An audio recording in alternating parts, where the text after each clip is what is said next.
अस्सलाम वालेकुम welcome to सासा's kitchen இன்னைக்கு நம்ம ஆரஞ்சு ஜெல்லி பண்ண போறோம் அதுக்கு தேவையான பொருட்கள் இப்போ என்னன்னு பார்த்தலாம் நான் 3 ஆரஞ்சுல இருந்து ஜூஸ் எடுத்து வச்சிருக்கேங்க நீங்க மிக்ஸில அரைச்சு ஜூஸ் எடுக்கறீங்க அப்படினா உள்ள இருக்க விதையெல்லாம் எடுத்ததுக்கு அப்புறம் நீங்க வந்து ஜூஸ் எடுங்க அப்பதான் வந்து ஜூஸ் வந்து கசப்பாகாம இருக்கும் நீங்க விதையோட சேர்த்து அரைச்சீங்க அப்படினா ஜூஸ் வந்து ரொம்ப கசப்பாயிரும் அப்ப எல்லாமே வேஸ்ட் ஆயிரும் நான் வந்து விதையெல்லாம் எடுத்ததுக்கு அப்புறம் மிக்ஸில போட்டு அரைச்சு இந்த மாதிரி ஜூஸ் எடுத்துர்க்கேன் இது 1.5 கப் இது 300 ml ஜூஸ் பாத்தீங்கன்னா நல்லா இனிப்பாவே இருக்கு அதனால நான் 2 டேபிள்ஸ்பூன் sugar எடுத்துர்க்கேன் 3 டேபிள்ஸ்பூன் cornflour மாவு தேவைப்படும் இவ்வளவுதான் தேவையான பொருட்கள் இப்போ வாங்க செய்ய ஆரம்பிச்சிடலாம் ஒரு சாஸ் pan எடுத்துர்க்கேன் இதுல நம்ம எடுத்து வச்சிருந்த 1.5 கப் ஆரஞ்சு ஜூஸ் சேர்க்கறோம் இது வந்து 300 ml இதுக்கு அப்புறம் நம்ம வந்து sugar சேர்க்க போறோம் sugar வந்து ஆரஞ்சு ஜூஸோட இனிப்பு பொறுத்து இருக்கு ஜூஸ் வந்து நல்லா இனிப்பா இருந்துச்சு அப்படினா sugar கொஞ்சம் கம்மி பண்ணிக்கலாம் நான் எடுத்துர்க்க ஜூஸ் பாத்தீங்கன்னா நல்ல இனிப்பாவே இருக்கு அதனால நான் 2 டேபிள்ஸ்பூன் sugar சேர்த்திருக்கேன் உங்க ஜூஸை பொறுத்து நீங்க sugar எடுத்துக்கோங்க sugar வந்து கொஞ்சம் கரைஞ்சிருச்சு இதுக்கு அப்புறம் நம்ம எடுத்து வச்சிருந்த cornflour மாவு சேர்க்கறேன் 3 டேபிள்ஸ்பூன் cornflour மாவு இது இதையும் சேர்த்து நம்ம கட்டி இல்லாம கரைச்சு விட்டுக்கலாம் கட்டியே இருக்க கூடாது இன்னும் நம்ம அடுப்பு மேலே வைக்கல இப்போ நல்லா கரைஞ்சிருச்சு கட்டி எதுமே இல்ல இப்போ நம்ம அடுப்பு பக்கம் போலாம் அடுப்புல இத வச்சிட்டேன் இப்போ அடுப்பு வந்து சிம்ல இருக்கு இப்போ கலந்து விட்டுட்டே இருக்கணும்ங்க கை விடாம கிளறணும் இது 3 நிமிஷம் வேலை தான் அடுப்புல வச்சு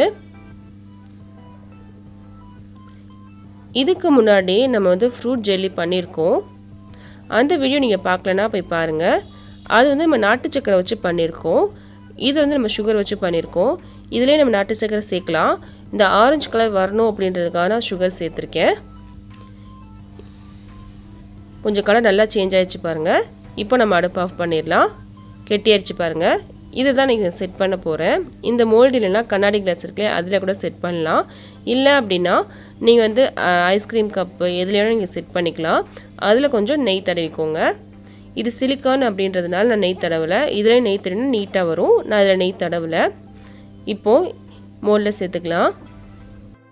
இது உடனே வந்து நம்ம மோல்ட்ல சேர்க்கணும் இல்லனா நம்ம செட் ஆக ஆரம்பிச்சிரும் ஊத்திட்டோம் இத வந்து ஃப்ரிட்ஜ்ல ஒரு அரை மணி நேரம் செட் பண்றது வச்சிரலாம் நீங்க வெளிய வச்சீங்க அப்படினா ஒரு 1 மணி நேரம் ஆகுங்க நீங்க ஃப்ரிட்ஜ்ல வச்சீங்கனா அரை மணி நேரத்திலே செட் ஆயிரும் நான் இப்போ ஃப்ரிட்ஜ்ல வச்சுக்கிறேன் ஃப்ரிட்ஜ்ல வச்சு அரை மணி நேரத்துக்கு அப்புறம் நம்ம பார்க்கலாம் ஃப்ரிட்ஜ்ல இருந்து நான் எடுத்துட்டேன் நல்லா செட் ஆயிருச்சு இதுல நம்ம நெய் தடவாதனால கொஞ்சம் எடுத்து விட்டதுக்கு அப்புறம் நம்ம டிமோல்ட் பண்ணலாம் நெய் தடவினீங்க அப்படினா உங்களுக்கு ஈஸியா வந்து டிமோல்ட் ஆயிரும் நான் நெய் தடவல லைட்டா அந்த மாதிரி எடுத்து விட்டதுக்கு அப்புறம் நான் வந்து டிமோல்ட் பண்ணிக்கிறேன் நீங்க வந்து கண்ணாடி கிளாஸ் இந்த மாதிரி செட் பண்ணீங்கனா நெய் வந்து உள்ள தடவிக்கோங்க இங்க பாருங்க சிலிகான் அப்படின்றதுனால ஈஸியாவே ரிமூவ் ஆயிடுச்சு இங்க பாருங்க எடுத்துட்டோம் பாருங்க எவ்வளவு சூப்பரா இருக்கு பாருங்க கலர் பாருங்க ஜெல்லி மாதிரி எவ்வளவு அழகா ஆடுது பாருங்க இது கண்டிப்பா உங்களுக்கு ஜெல்லி மாதிரி தான் இருக்கும் உங்க குழந்தைகளுக்கு கண்டிப்பா செஞ்சு கொடுங்க இந்த வீடியோ உங்களுக்கு பிடிச்சிருந்துச்சு அப்படினா கண்டிப்பா லைக் பண்ணுங்க ஷேர் பண்ணுங்க கமெண்ட் பண்ணுங்க மறக்காம நம்ம சேனலை சப்ஸ்கிரைப் பண்ணுங்க பக்கத்துல இருக்க பெல் பட்டனையும் கிளிக் பண்ணுங்க அப்பதான் நான் ஒரு வீடியோ போட்டோனே உங்களுக்கு ஒரு நோட்டிஃபிகேஷன் வரும் என்னோட வீடியோவை நீங்க மிஸ் பண்ணாம பார்க்கலாம்